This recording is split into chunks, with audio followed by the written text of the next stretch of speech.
In the spring of 1852, the rolling hills of Virginia whispered secrets few outsiders ever heard. Mist clung to the forest floor like memories refusing to fade. Beyond the horizon, near the meandering banks of the Rappahannock River, stood an old cabin and barn, unremarkable except for the fact that it belonged to the Bramwell family, a name few travelers ever spoke of. To the rest of Virginia, the Bramwells didn't exist. Not in newspapers. Not in census records. Not in travelers' letters. But behind those unassuming walls lay something even more extraordinary, something no one suspected. The earliest clue. It began with one simple note, found tucked inside the pages of a Civil War-era diary discovered decades later. They were not gone, only buried beneath the valley. That cryptic line was all historians had for years when they referenced an archived journal that mentioned the Bramwells. But in 2017, a team of researchers uncovered something else, a collection of faded letters, written in 1852, all addressed to a now obscured parish in Virginia. Most were official inquiries about missing children, unreturned servants, and townsfolk who vanished without explanation. At the bottom of these letters was one recurring name. The Bramwell homestead. Who were the Bramwells? The Bramwells weren't wealthy plantation owners. They weren't aristocratic merchants. In fact, very few official documents from 1850 to 1860 even mention them. But social whispers, oral histories passed on from neighbor to neighbor, described them as quiet, secretive, not fond of visitors, always working late into the night. The Bramwell cabin sat isolated, surrounded by thick pine woods and rocky ground. No direct roads led to it. Most locals didn't know it existed. If they ever saw the family, they rarely spoke of it. And for good reason. In late winter of 1852, neighbors noticed something strange. The local schoolteacher's daughter, 11-year-old Mary Whitlock, failed to show up for 2 weeks. Nothing unusual in rural Virginia, illness, travel, farm duties could all keep children at home. But 2 weeks became 3. Then a month. Then a season. Her parents reported her missing. But no one could find her. No footprints in the snow. No footprints on any cabin path. No hint of a journey. She was simply gone. The rumors begin. Rumors spread. Some whispered that Mary had run away to join city dancers in Richmond. Others said she fell into the river and was lost. A few spoke in hushed tones about the Bramwells. Why? Because Mary's last known whereabouts before vanishing had been seen walking near the Bramwell property. But neighbors dismissed such talk as fear. After all, what motive could the Bramwells possibly have? They kept to themselves. They rarely invited visitors. They didn't own slaves, unusual for the region at the time, but they also didn't send children to the local school. And that raised a question no one ever dared ask out loud. What were they hiding? The missing workers. Days later, another disappearance made headlines, albeit briefly. A young farmhand named Elias Crow failed to return from a trip to fetch supplies. A search party combed through woods, hills, riverbanks, and found nothing. No trail. No struggle. No sign of life. But this time, gossip was louder. He went near the Bramwells, someone had whispered in the tavern. Still, no evidence. Just whispers. Official records from the county listed him simply as missing. But from a historian's perspective, missing without trace was almost impossible unless someone helped conceal the truth. A strange communion. That spring, the county church held a communion gathering, one of the few large social events in the region. The Bramwells attended. Not from any social standing. Not out of neighborly courtesy. But because appearances, even for the isolated, were sometimes necessary. Reverend Thornton described the family in his sermon years later. They prayed with a devotion that was solemn, yet their eyes held a depth that spoke of burdens too great for words. This account indicated something subtle yet unsettling. The Bramwells were present. They were devout. But they carried secret sorrow. The first evidence. The first real clue came not from documentation, but from physical evidence. In early summer 1852, a small team of local laborers expanding a fence near the Bramwell property uncovered a covered wooden trapdoor beneath a thick layer of soil. The hatch was ancient, rough-hewn planks bound by iron straps, as if constructed hastily but with intention. One of the workers pried it open. Inside, darkness. Nothing more than a ladder descending into gloom. No one wanted to go down. Until the small farm dog, timid and silent, leapt into the opening as if compelled. To the horror of the men above, they heard whimpers. Then silence. The underground world. A scream echoed up the hatch moments later. The laborers backed away. One lit a torch and lowered it on a rope. Below, nearly 10 feet under the earth, was an underground chamber. Not just one room. A labyrinth. Lit by crude lanterns. Walls carved out of earth and stone. And in the flickering glow came the first terrifying realization. Children. Not sick. Not wounded. Just silent. 17 of them. Pale. Thin. Dazed. Unaware of how long they had been down there. And worse, unaware that anyone had been searching. News spread like wildfire. The county sheriff was called. Men from neighboring farms rushed to the scene. Families gathered. Whispers turned to outright shock. How did the children survive underground? Fresh water? Food? The chamber had wooden crates with crusts of stale bread. Spoiled vegetable matter. Rusted cooking pots. A single white candle. The walls had worn etchings, months or years of child scratch marks. Days, maybe years of waiting. But no clear answer. And no explanation. Who were the 17 children? Among them, scribbled on torn cloth strips, were names. Mary Whitlock. Elias Crow's younger sister, Nanette. Jonathan Hale. Sarah and Thomas Brandt. And 13 others whose families had long assumed them lost. All had disappeared over the past 2 years. But now they were found together, underground, near the Bramwell property. And it raised one question that would shatter every regional assumption.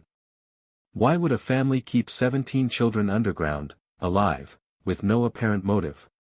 The horror of discovery. Families rushed to claim the children. Their reactions were a mixture of disbelief, anger, relief, confusion, and something darker. Some parents cried tears of joy. Others accused.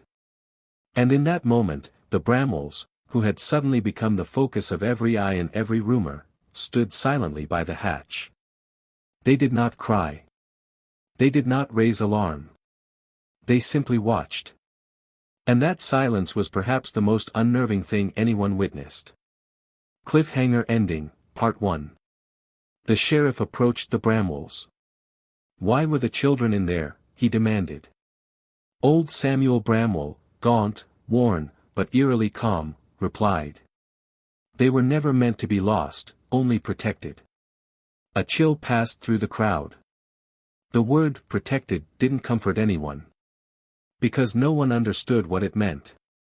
The hands of history had just cracked open. And what lay beneath was far darker than anyone could imagine. The discovery of the underground chamber shook Virginia to its core. 17 children. Alive. Hidden. For months, possibly years. But the most disturbing part wasn't the chamber itself. It was what the Bramwells said next. We saved them. Sheriff Callahan gathered Samuel Bramwell, his wife Eleanor, and their eldest son Josiah near the barn. The rescued children were being wrapped in blankets, given water, reunited with stunned families. You will explain, the sheriff said firmly. Samuel Bramwell's voice was steady. Too steady. We saved them. From what? Callahan demanded. Samuel glanced toward the tree line, as if expecting something to emerge from the forest. From what was coming? Those words lingered in the heavy summer air. No one understood them. But Samuel meant every syllable. The children's condition. Doctors from Fredericksburg arrived within days. The medical assessment made little sense. The children were malnourished, but not starving. Weak, but not critically ill. Dirty, but not abused. Frightened, yet strangely loyal. Several refused to accuse the Bramwells. When asked who put them underground, young Mary Whitlock whispered. They told us it was safer there. Safer. From what? Even more unsettling, some of the children had been reported missing nearly 2 years prior. How had they survived that long underground? The underground system. Investigators returned to examine the chamber more closely. What they found was not a crude pit. It was engineered. Ventilation shafts disguised within hollow tree trunks. Rainwater filtration systems feeding into clay basins. Hidden food storage compartments carved into stone. Someone had carefully designed this. This wasn't panic. This was planning. And it had taken years. Inside a wooden crate beneath loose floorboards, deputies discovered a leather-bound journal. Samuel Bramwell's handwriting filled nearly every page. The earliest entry dated back to 1848. 4 years before the first child disappeared. The entries were methodical. Obsessive. Calculating. One passage stood out. The signs increase. Crops rot early. Birds migrate wrong. Livestock stare at the sky before nightfall. The fever will come. It must. When it does, only those below the earth will remain untouched. The fever. There had been no fever reported in Virginia in 1852. No epidemic. No plague. Nothing documented. But Samuel wrote as if catastrophe was inevitable. A prophecy or paranoia? More pages revealed something darker. Samuel believed the government was hiding a coming disaster. He referenced whispers of northern industrial contamination. Poisoned air from the factories. Diseased cargo arriving at southern ports. Secret military experiments. There was no proof of these claims. Yet Samuel wrote as if he had insider knowledge. He referred to unnamed travelers who warned him of an outbreak that would wipe out entire regions. But no such outbreak ever occurred. So what did Samuel know? Or believe? Why other people's children? That was the question that haunted every parent. Why not only his own children? Why kidnap others? The journal answered that too. Our bloodline alone cannot rebuild what will be lost. The chosen must be diverse. Healthy. Strong. From varied families. So that humanity may begin again. The chosen. 17 children selected like seeds. The realization sent shockwaves through the county. Samuel hadn't kidnapped them out of cruelty. He had selected them for survival. But survival from what? Eleanor Bramwell's silence. While Samuel spoke openly about protection, Eleanor remained disturbingly quiet. Until one night, during interrogation, she finally whispered something no one expected. He didn't start this alone. Sheriff Callahan leaned forward. Who helped him? Eleanor's hands trembled. He said he was instructed. Instructed by who? Her answer was barely audible. A man who never aged. Silence filled the room. The sheriff assumed it was religious hysteria. But Eleanor insisted. The man had visited them in 1847. He carried no name. Only a message. Prepare below. The ageless stranger. According to Eleanor's account, the stranger arrived one autumn evening. He wore a dark coat. His voice was calm. Measured.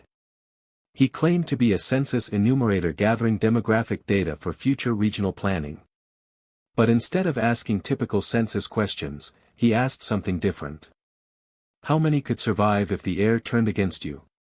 Samuel became obsessed after that visit.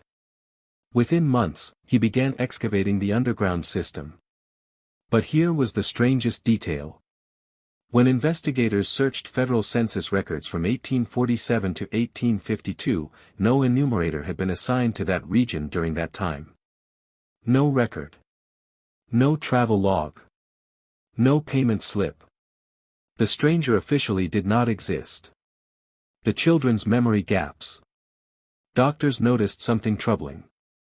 Several children struggled to recall how they were taken. Mary Whitlock remembered following Eleanor toward the barn. Then nothing. Elias Crow's sister remembered being offered work. Then darkness. Some children claimed they walked willingly underground. Others described a sleepy fog before waking beneath the earth. There were no visible signs of force. No bruises consistent with abduction. It was as if they had been convinced. Persuaded. Selected. A darker possibility. As news spread, newspapers across Virginia painted Samuel Bramwell as either a madman, a cult leader, or a paranoid survivalist. But one physician studying the chamber noticed something else. The underground ventilation shafts were positioned strategically, not randomly. They aligned almost precisely with seasonal wind patterns. Someone had studied airflow. Someone understood environmental science far beyond rural farm knowledge. Samuel Bramwell had only a basic education. So who designed it? By autumn of 1852, the Bramwells were arrested. Charges included kidnapping, unlawful imprisonment, endangerment. But during preliminary hearings, Samuel remained eerily calm. When asked if he regretted his actions, he replied, "You will regret stopping me." Those words would echo in newspapers for months. Because 3 weeks after the children were discovered, something unexpected happened. The first illness. In a small dockside community near Norfolk, Virginia, reports surfaced of a strange fever. High temperature. Severe coughing. Rapid spread. Within days, dozens were ill. Within weeks, dozens were dead. Newspapers called it a coastal epidemic. No one linked it to Samuel's prophecy. But Sheriff Callahan did. He reopened the journal. And found a date. Samuel had predicted a coastal outbreak in late September. 2 years earlier. Down to the month. Cliffhanger ending, Part 2.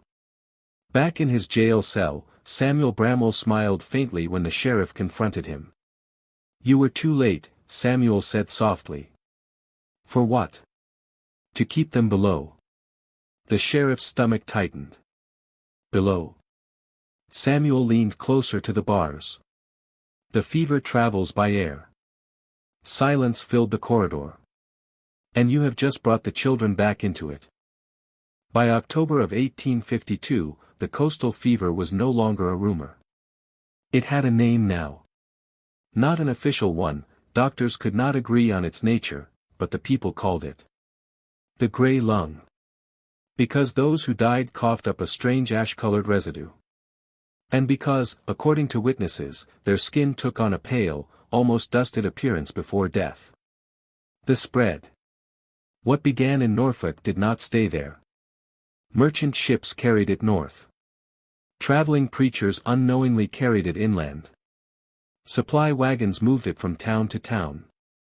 Within weeks, small pockets of illness appeared across Virginia. Fredericksburg reported 6 deaths. Richmond reported 11. And then something that froze Sheriff Callahan's blood. A child, one of the 17 rescued from the Bramwell chamber, developed symptoms. Mary Whitlock. The sheriff's doubt. Callahan stood outside the Whitlock home, hat in hand, listening to the violent coughing from inside. Samuel Bramell's words echoed in his mind. The fever travels by air. Had Samuel truly predicted this? Or was it coincidence twisted by hysteria? The sheriff reopened the confiscated journal that night. And what he found unsettled him deeply. Samuel hadn't just predicted a fever. He had mapped its progression. The map. Inside the journal was a crude hand-drawn map of Virginia. Small black X marks dotted coastal regions first. Then inland rivers. Then trade routes. It followed commerce. Followed movement. Followed breath. The pattern matched the real reports coming in by telegram. But there was something else. A small circle drawn around the Bramell Valley. And next to it, written in careful script. Protected zone. Doctors examining the rescued children noticed something unexpected. While Mary showed early symptoms, the other 16 did not. Days passed. No fever. No coughing. No gray residue. It made no sense. They had been underground for months, breathing stagnant air. If anything, they should have been weaker. But they weren't. And Mary's symptoms faded after 3 days. Completely. As if her body rejected the illness. The underground air. One physician returned to the chamber to test air samples, primitive methods, but revealing. The air below contained unusually high moisture levels and filtered airflow. The ventilation shafts had forced wind to spiral downward before entering the chamber. Dust and airborne debris were trapped along dampened clay walls. In effect, the chamber filtered the outside air. Samuel hadn't just hidden children. He had built an air purification system decades before such science was common knowledge. How? The stranger returns. 3 weeks after the outbreak began, a traveler arrived in town. Tall. Dark coat. Unaged features. He asked the innkeeper about the fever. Spoke calmly. Measured. The innkeeper later testified that something about him felt wrong. Not threatening. Not kind. Just, observing. When asked his name, the stranger smiled faintly. I have had many. By morning, he was gone. But not before visiting the county jail. The midnight conversation. The guard on duty that night swore he never saw the man enter. Yet when he passed Samuel Bramell's cell at midnight, Samuel was speaking softly to someone inside. There was no one visible. Only shadow. The guard hesitated, but dismissed it as stress. By morning, Samuel's demeanor had changed. He appeared calmer than ever. When Sheriff Callahan arrived to question him again, Samuel spoke first. You have seen it now. The fever, the sheriff snapped. Yes. You knew it was coming. Samuel's eyes flickered, not with madness. With certainty. I was told. By who? Samuel smiled. You've met him. The sheriff felt a chill. A pattern beyond Virginia. Telegrams from neighboring states began reporting similar symptoms. Maryland. North Carolina. Pennsylvania. The gray lung was spreading along predictable economic corridors. Just as the map in Samuel's journal had outlined. But the most terrifying part wasn't the spread. It was the mortality pattern. Entire households were wiped out in coastal zones. But rural valleys, especially those with minimal trade exposure, remained untouched. And one valley in particular reported 0 deaths. The Bramell Valley. The government's interest. By December 1852, federal agents arrived. Not doctors. Not relief workers. But officials asking very specific questions. Who designed the underground chamber? When was it constructed? Who visited the property in 1847? What did Samuel Bramell know about federal census planning? The census. Again. One agent quietly confiscated copies of the journal map. Another interviewed Eleanor privately. When she described the ageless stranger, the agent did not laugh. He wrote carefully. Too carefully. The unspoken realization. Sheriff Callahan began connecting threads. The stranger. The census cover story. The accurate epidemic map. The engineered ventilation system. The federal interest. It no longer felt like a farmer's delusion. It felt like preparation. But for whose benefit? Why instruct one isolated family? Why not warn entire towns? Unless the chamber was never meant to save Virginia. Only to test something. The experiment theory. A young reporter from Richmond proposed a theory in print. What if the Bramwell children were a control group? The article suggested that if the fever was man-made, accidentally or intentionally, perhaps the underground system was a trial. A contained environment to measure airborne spread. The piece was quickly pulled from circulation. And the reporter vanished from public work. Officially, he moved north. Unofficially, no one saw him again. Despite the epidemic, Samuel's trial continued under heavy guard. But public opinion was shifting. Some saw him as a monster. Others whispered that he might have saved those children. In court, Samuel made one final statement before recess. I was not instructed to stop it. The judge paused. Stop what? Samuel's gaze was distant. Only to preserve what remains after. A chilling discovery. On the coldest night of January 1853, authorities returned to seal the underground chamber permanently. But when they descended with lanterns, something was wrong. The chamber was empty. Not abandoned. Empty. The crates were gone. The etched wall markings were smoothed over. The ventilation shafts sealed from inside. As if someone had dismantled the system quietly. Methodically. Without leaving footprints in frozen soil above. Impossible. Unless someone had access. Someone who knew it intimately. The final shock of Part 3. When deputies returned to the jail the next morning. Samuel Bramwell's cell was unlocked. No broken bars. No forced entry. No guard testimony. He was simply gone. On the cot where he had slept was a single piece of paper. Written in a different hand. Neater. Precise. It read. Observation complete. By February 1853, the gray lung had begun to fade. Not disappear, but weaken.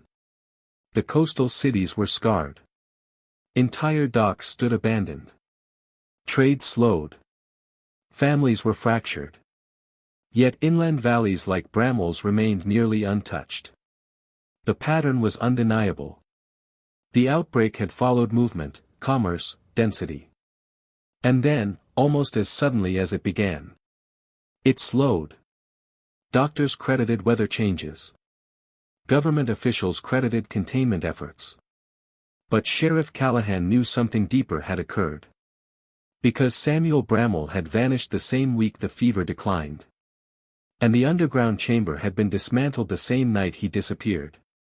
Too precise. Too timed. The federal silence. Within days of Samuel's escape, federal agents seized all documents related to the case. The journal. The map. The ventilation sketches. Even the trapdoor was removed. When Callahan protested, one official responded coldly.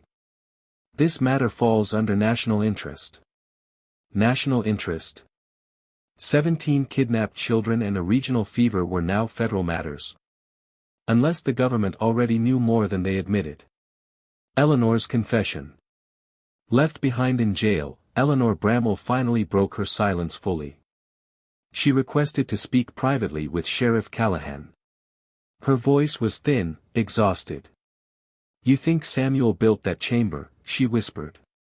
He did, Callahan replied. No, she said. He followed instructions. She described the ageless stranger in greater detail this time. Not just his coat. Not just his voice. But his eyes. They were not curious like a man's, she said. They were measuring. That word struck the sheriff deeply. Measuring what? Us, Eleanor answered, hidden among the confiscated pages. Callahan had secretly copied one final journal entry before federal agents seized the rest. It read: Human settlements grow unchecked. Disease recalibrates population density. The observer ensures preservation of viable stock for continuity. The valley was selected due to geographic airflow stability. This was not the writing of a paranoid farmer. This was structured. Scientific. Almost clinical. Preservation of viable stock. As if humanity were livestock. As if the outbreak were not accidental, but corrective. The fever's mutation. Though the gray lung weakened in Virginia, reports from northern states told a different story. In Pennsylvania, symptoms shifted. Less coughing. More neurological effects. Confusion. Memory loss. Entire households forgetting days at a time. It was no longer just a respiratory illness. It was changing. Adapting. And yet, the 17 children remained perfectly healthy. Doctors began taking blood samples. What they found astonished them. The children's blood. Preliminary observations suggested elevated white cell resistance, far beyond normal immune response. But there was something stranger. Their blood carried trace particulates. Microscopic mineral dust. Identical to the clay lining inside the underground chamber. The damp earth had not just filtered air. It had exposed the children to low-level environmental elements, strengthening immunity gradually. Samuel hadn't just hidden them. He had conditioned them. Prepared them. For airborne mutation. The Observer revealed. In March 1853, Sheriff Callahan received a sealed envelope with no return address. Inside was a sketch. A charcoal drawing of the ageless stranger. But beneath it was something else. A list of locations. Virginia. Maryland. Pennsylvania. New York. Each marked with dates spanning back 20 years. And next to each date. Population adjustment recorded. Callahan felt the ground beneath his certainty shift. The Observer had not appeared for the first time in 1847. He had appeared repeatedly. Across states. Across decades. Always before localized outbreaks. Always before population drops. Callahan began researching earlier epidemics. Small outbreaks that had been written off as natural. Minor plagues in remote regions. Isolated fevers. And in nearly every case, census records from those regions showed anomalies. Temporary enumerators. Missing documentation. Or oddly precise demographic predictions. It was as if someone had been studying population behavior long before modern epidemiology existed. But who? And for what purpose? Eleanor's final words. Before her transfer to a state prison, Eleanor spoke one final time. He told Samuel something I never told you, she whispered. What? The sheriff asked. He said the fever was not punishment. Then what was it? Calibration. The word echoed through the empty cell. Calibration. As if humanity were a machine. And outbreaks were adjustments. The truth about Samuel. Weeks later, a farmer in West Virginia claimed to have seen Samuel Bramwell. Alive. Standing beside a tall stranger near a forest ridge. When approached, both vanished into the trees. No tracks. No evidence. The farmer refused further questioning. But one detail stuck. Samuel did not look like a fugitive. He looked like a man who had completed a task. The government's cover-up. By summer 1853, newspapers stopped reporting on the gray lung. No official death totals were published. The trial records were sealed. The Bramwell name faded from print. Even census adjustments from 1850 to 1860 were revised quietly. 17 children were officially listed as temporarily displaced due to illness. No mention of underground chambers. No mention of kidnapping. No mention of the observer. History corrected itself. As if it had been instructed to, years later, as an old man, Callahan wrote privately. I do not believe the Bramwells were villains. Nor heroes. They were instruments. And we were the subjects. He never published those words. But he kept the sketch of the observer until his death. And there was one final detail he recorded before passing. In 1870, nearly 20 years after first encountering the stranger, he saw him again. In a new town. During another census count. Unaged. Unchanged. Watching. Cliffhanger ending, Part 4. The final line of Callahan's journal reads: If outbreaks are calibrations, and preservation is selective, then the observer does not serve disease. A single ink blot marks the final page. As if his hand trembled while writing the last sentence. He serves balance. And balance, Callahan realized too late. Requires adjustment. By the time Sheriff Callahan died in 1874, the world had changed. Railroads cut across the country. Factories thickened the air with smoke. Cities swelled. And with every expansion, came new outbreaks. Small ones. Contained ones. Always explainable. Always temporary. But always, timed. The hidden archive. In 1891, a federal clerk in Washington discovered a sealed file misfiled under agricultural reports.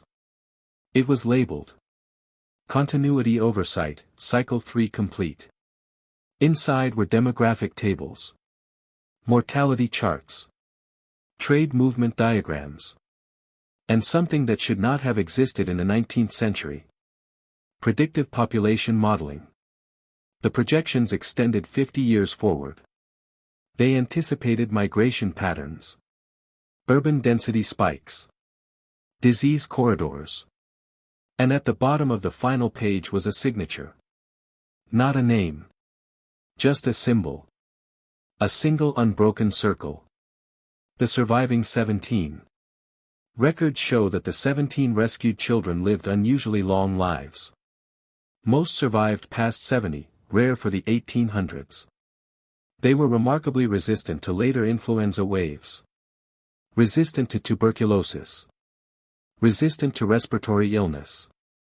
Doctors called it coincidence. But their bloodlines persisted. Generations later, researchers unknowingly traced certain immune anomalies back to a single valley in Virginia.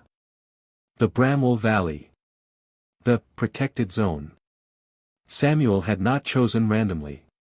He had preserved adaptive potential. By piecing together archived census irregularities across decades, modern researchers, who never published their findings, noticed something chilling.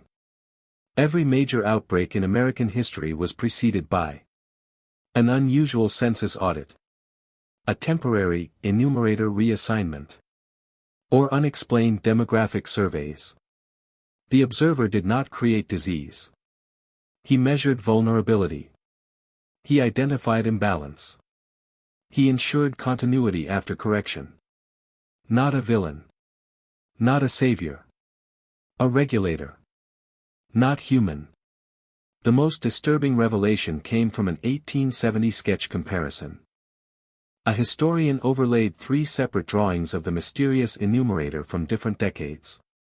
The facial proportions were identical. No aging. No variation. Even the crease near the left eye remained unchanged. It wasn't just that he looked young. He was unchanged. Biologically static. Which led to a question no one dared publish. What if the observer was not a man? The pattern continues. In 1918, during the influenza pandemic, census workers reported an unfamiliar supervisor who reviewed mortality zones personally before disappearing. In 1957, during the Asian flu outbreak, a similar figure appeared in archived internal memos. In 2020, surveillance footage from a government building showed a tall, dark-coated figure reviewing airflow modeling charts during an early viral outbreak meeting. The footage was labeled Internal Review Anomaly and archived. But one analyst noticed something disturbing. The man in the footage matched an 1870 sketch perfectly. The purpose of the chamber. The Bramwell underground chamber was not an isolated madness. It was a prototype. A localized experiment in air filtration, controlled exposure, adaptive immunity, genetic continuity. Samuel Bramwell was not instructed to prevent disaster. He was instructed to preserve viable stock through it. Because extinction was never the goal. Correction was. In 1998, during the digitization of 19th-century records, a final letter was discovered. It had never been catalogued. It was unsigned. Addressed simply to the next observer. The contents were brief. Cycle 3 demonstrated acceptable resilience levels. Valley preservation successful. Future calibrations require urban density modeling. Maintain anonymity. Avoid direct interference unless imbalance exceeds threshold. Threshold. That word reappeared again. As if humanity had a tolerance limit. A population pressure gauge. And someone, or something, was watching it. He is not bound to a country. Not bound to an era. Not bound to biology as we understand it. He appears during census operations, population surveys, public health transitions. Always where data meets disease. Always where humanity measures itself. Because perhaps he measures us too. The final realization. The story of 1852 Virginia was never about kidnapping. Never about madness. Never about paranoia. It was about calibration. 17 children underground were not prisoners. They were proof of concept. Proof that humanity can be selectively preserved through controlled imbalance. And the Bramwells? They were participants. Volunteers. Believers. In something far larger than a fever. The last scene. Imagine a quiet modern census office. A clerk typing demographic data. Airflow models projected on screens. Population graphs rising steadily. And in the corner of the room. A tall figure. Still. Watching. Unchanged. Because balance must be maintained. And when it shifts too far, adjustment follows. Final line. If outbreaks are calibrations, and survival is selective, then the question is no longer, did the observer exist? The real question is,